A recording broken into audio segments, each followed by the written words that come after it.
Hi, welcome back to Mini Rust and Rust. This is video 45. My name's Andy. We are making a programming language. It looks a bit like Rust, except it's interpreted at the moment. And we're writing it in Rust, which might get confusing, but so far it's been fine. So we've been doing type checking. We're in our type checking file. So basically what the type checker does is takes an abstract syntax tree that came out of the parser. So basically the tree structure of the code, as we've understood it by looking at all the tokens and kind of gathering them into little trees of this is a let statement, this is a while or whatever. This is a function call, things like that, although we haven't done that yet. And we're turning it into a type checked syntax tree. I have no idea whether this is how other people do type checking, but this is what I'm doing. So we're going through that syntax tree and figuring out what we know about types and where potentially there are conflicts because we know two things that are incompatible. And where we can infer types. And we haven't done much of that yet. And I don't think maybe that's coming, like some type of inference maybe quite soon. And I have no idea how that's going to work. Because this bit is the bit that I've basically never done before, no idea. So we'll get to it. But we're gradually filling in. We left a lot of the type checker undone. We were following a particular example where we wanted to get an actual function that calculated something working. Well, not a function, like a block of code that actually calculated something working. But we left a load of to-dos of type checking should be done later. So we're filling in those to-dos. Here is one of those to-dos, which is basically we've got an integer plus an integer, or at least not necessarily. We don't necessarily know the types of either of these numbers, which is kind of interesting. So the type of each of these numbers, the type is, it's an integer, but we don't know whether it's, say, an I32 or an I64 or something else. Maybe a U8 for this one, something like that. So these should be annotated as just a kind of general thing, which is like, this is an integer. We don't know exactly which integer type it's going to resolve into. But yeah, so I guess type checking, this thing where both of them are of that type is going to be fine. We're going to come out with the result is also this kind of slightly undetermined type called integer. So let's try it. So we had this to do here saying we should actually make an assertion about this. And the type we're going to get out is just int. Yeah, int. I think. So, wait for my compiler to wake up. And format my code for me. Okay, oh no, it returns a vec. Right, so this will be, not sure what the best way to do this is. Can't compare. Oh, it's not a vec. It's a type syntax tree, as I was just saying. So what does that look like? Surely we did this above. We just called underscore type on this thing called TC. Okay, what's the difference between type check and type check V? Type check returns like this iterator of types, and type check V is my helper function, which turns that iterator into a vec. So I guess we want that. There's a vec of type syntax. All right, the only thing I got wrong was it should be a vec, but not a vec of type constraint. A vec of type syntax tree, which is what I was talking about earlier. And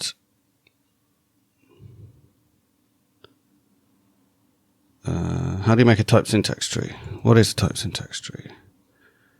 It has a type and a node, and I think it's going to be a leaf. Yeah. So I guess we just want the type of the first thing in this vec. So maybe we just say, give me back a vector pick the first thing in it, tell me the type, and then we can do our comparison that we were wanting to do. Okay, well, I guess the first thing to do is check whether that works.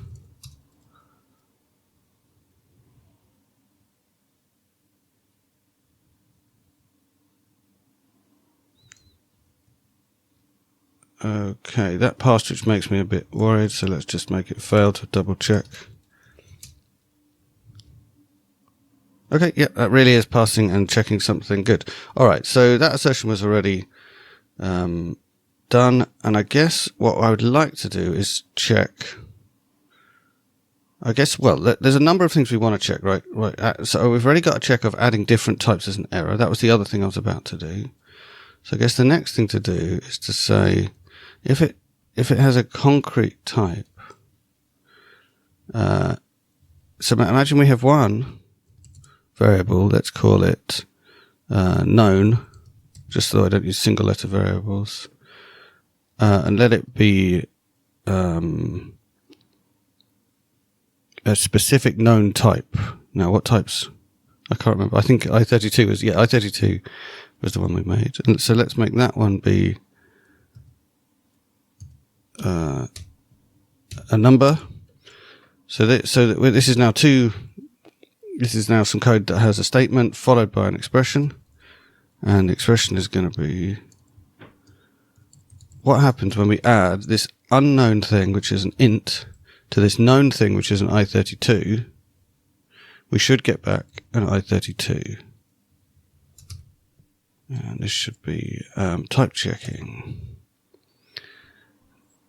A sum constrains to the most specific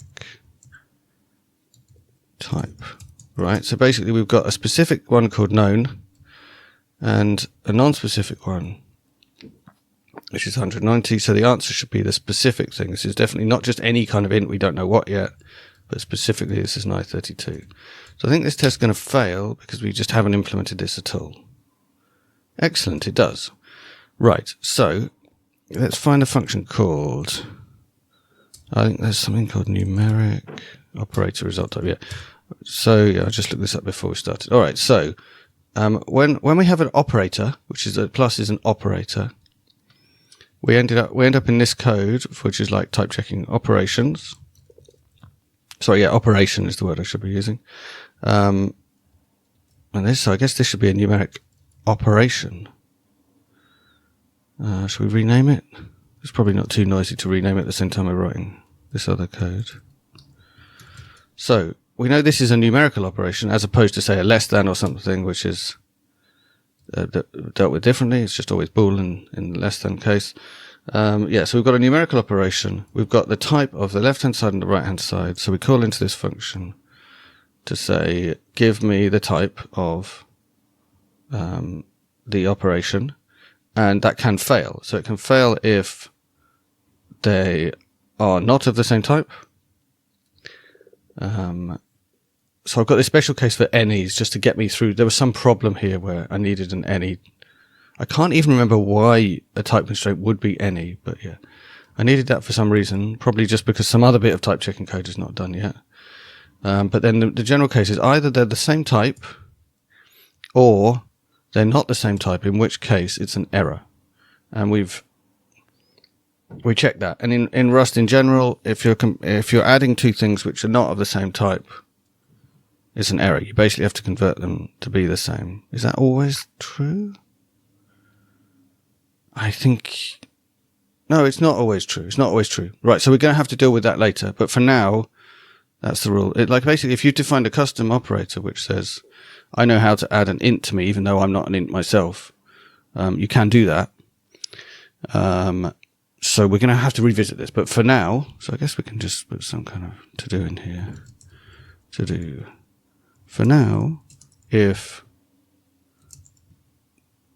it's not even... No, let's just basically... This is going to be the case of we don't know what to do with it, and there's going to be some cases up here where we do know what to do with it. So previously we just checked that they're the same, and if they're the same, return the left one.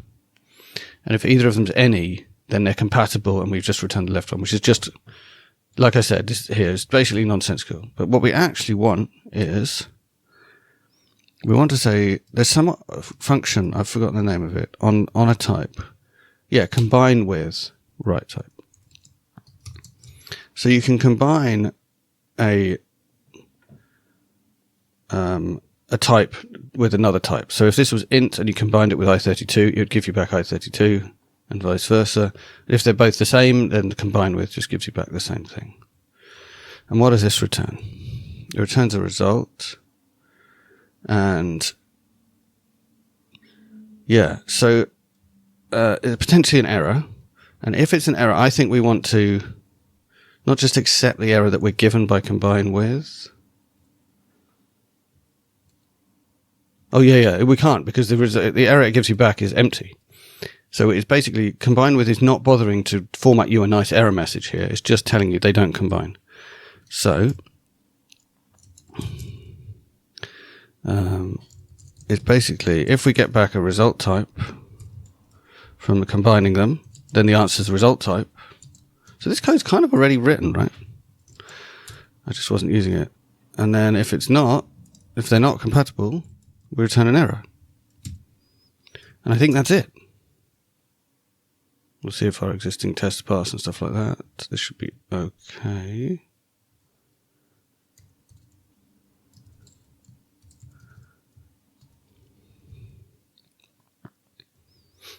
And we've, these should be, not get used up. I guess we can clone. Does this use self? Yeah, this consumes all of its argument. It consumes its argument and itself. Is that really needed? Can't we take everything by reference here? What happens if we do that? By the way, this function might need to get cleverer over time. Like right now, we're saying an int and an i32 makes an i32, a float and an f64 makes an f64. We're just very specifically.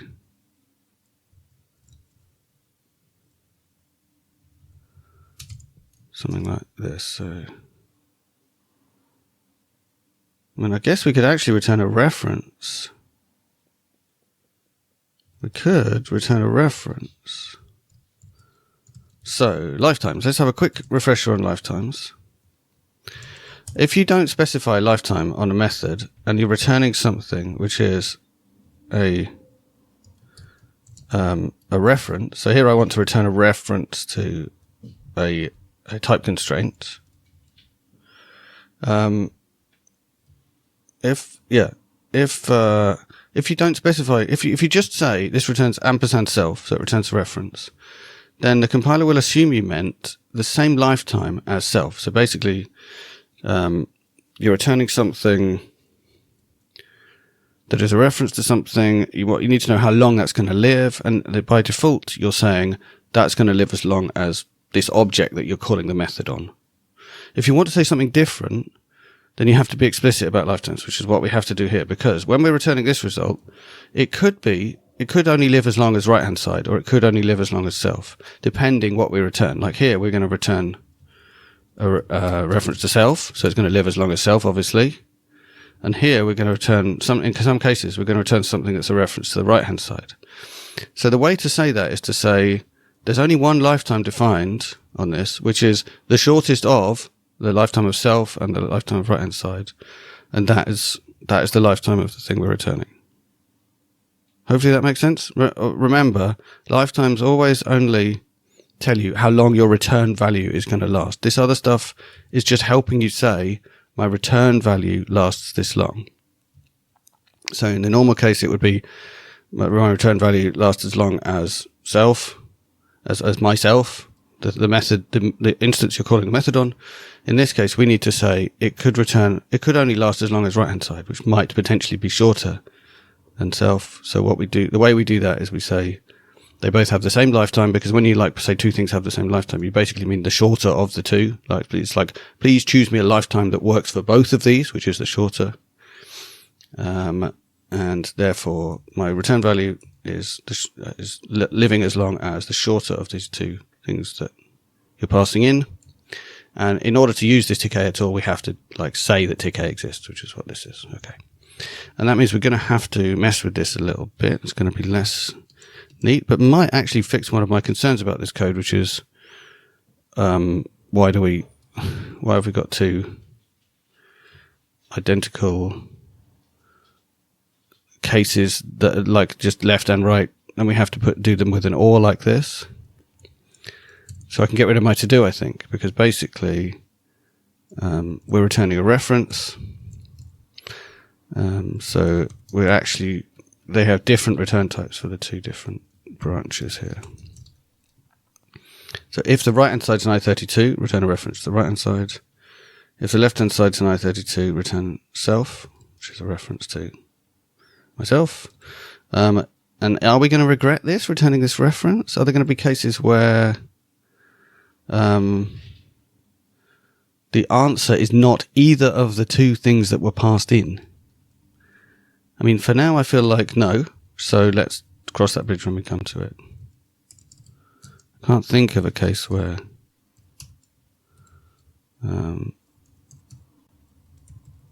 you get back a lifetime. I bet there is one. But I can't think at the moment of a case where you ask to combine two type constraints and you get back something that was neither of the two that were passed in. But I bet there is one. All right, what's it moaning about?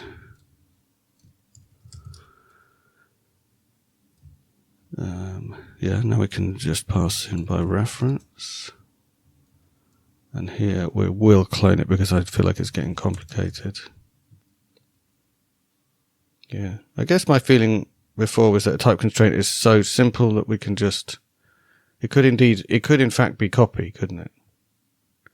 In which case all this lifetime stuff wouldn't even matter. Would that be better? Oh, I think it's better. Okay, ignore everything I just said. We'll make type constraint copy because it's super simple. Is it going to ever be... No, it might... Right now, it's super simple. Could it become something more complicated that isn't just a like enum with nothing in it? I don't know. We'll work that out at the time. All right, so that means we can ignore all of this. Go back to something really simple, because these are like numbers, these type constraints. I could leave the code like this still, because it kind of has meaning. And this will be copying self. Now that's the point here, that because we made it copy, it will automatically copy it. Maybe do we prefer how this is implemented? I mean, I guess what we don't like is that we've modified this code for no good reason. So let's not do that. Okay, so... Oh no, I can't do get diff tool because you won't be able to see what I'm doing unless I like... I guess I can move it into the right place on the window and you'll be able to see it. So, sorry for the bright whiteness of this. This diffuse is the tool that I use to diff things when I'm doing more difficult diffs. Like, for example, in this case, just copying things back from what I was doing before. I bet there's a dark theme on diffuse or something. I don't know if there is. Anyway, okay. So that was a massive distraction. So now we can just write the code that we already had. And it all works because these types are now copy, so we don't have to worry about references. They're just like little numbers. It's no longer nonsense. It's now like, makes perfect sense. We've already written the combine with function. We've got a numerical operator, and our constraint is they need to be the same type as each other. Now that, at some point in the future, that will change. So I guess we can have something in here saying, when you, it will be allowed sometime to combine, to apply an operator to two different types.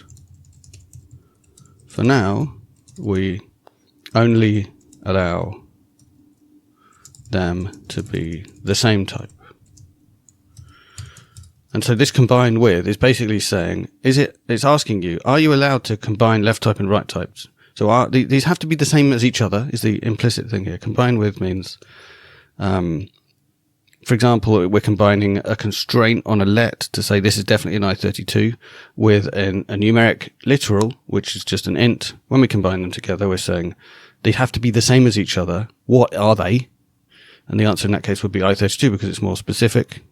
The other answer could be, of course, they can't combine, in which case there'd be an error, and we'll get into here and do this. So all that waffle aside,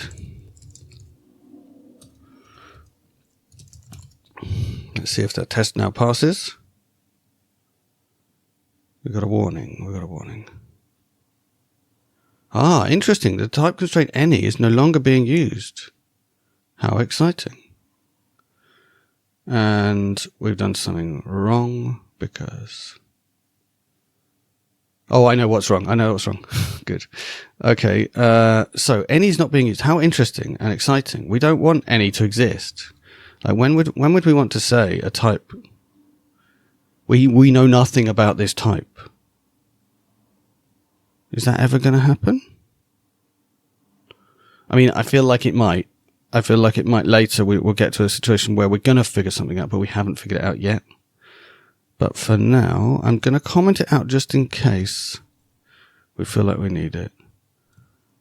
And I'll put a to-do next to it. To-do. I feel like we might need an any later, but so far it is not used. I just want to some record there to say, so I don't feel bad if I add in an any when it feels like it's needed. I'm not sure about this to do, by the way. Maybe it's not needed at all. Okay, that was our warning.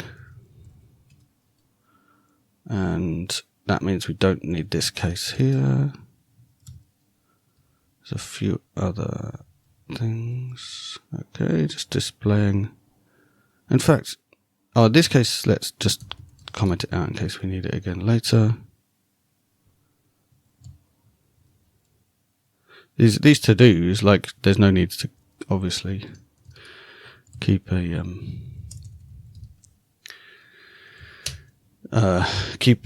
like commented out line of code that just already says to do, like as in I haven't implemented this and I haven't thought about how to implement it. Okay, so now we can go back to our test, which is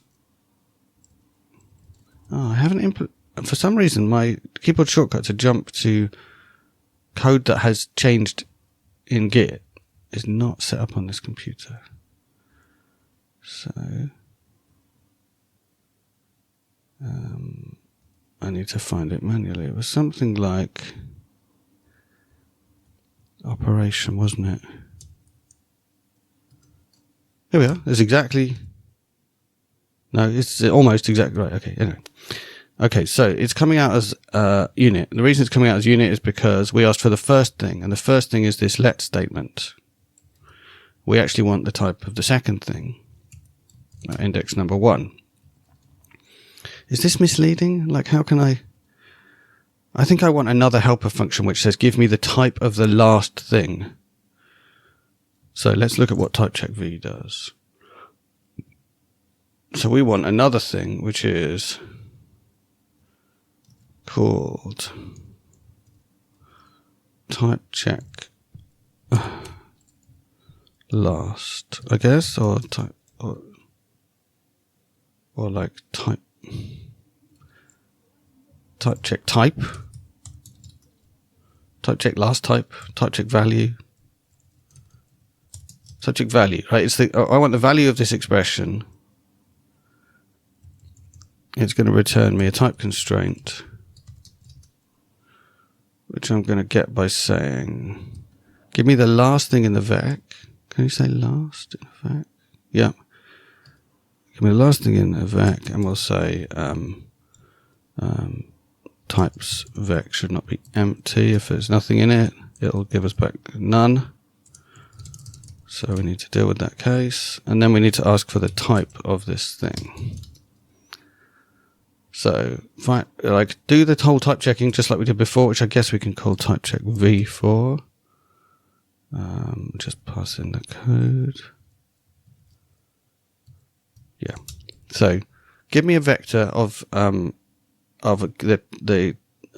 typed syntax trees that you get by type checking this code. Find me the last thing. There should be one. Now give me the type. And that means we can now do something that's easier to understand because we don't have all this. And we don't get the index wrong like we just did. It always gets us the last thing, which is what we're always going to want. Almost always. So yeah. Now our test should pass. Hooray! Okay, we've done a thing. We've made type checking of this plus this give us back the type of like the most specific of those two things. So just a little increment on how type checking works, including a bit of inference. We've done a bit of type inference here. We've inferred that 190 is an I32. Yes, we have. I wonder what happens if it's too big to be an I32. We'll see what Rust does in that case. So yeah, now that we can combine types together in this way, there's some power there. And like, it means like type inference means things like if the return type is an I32, but we only know that this is an int, we can infer that this is actually an I32. Or something like that. Or if it gets used later, yeah, like, so if we hadn't done colon I32 here, but later this gets combined with another I32, then we'll know that actually this was an I32 after all, and so on. So inference, like we're slowly fleshing out inference. And I feel like at some point we might get to some fundamental thing about type inference that means that what I've done doesn't make any sense. But for now, I'm encouraged that it still seems to be working. This combining types idea has been enough for us to figure out the type of something that we've never explicitly said what its type is. All right, hope you enjoyed that, and see you next time.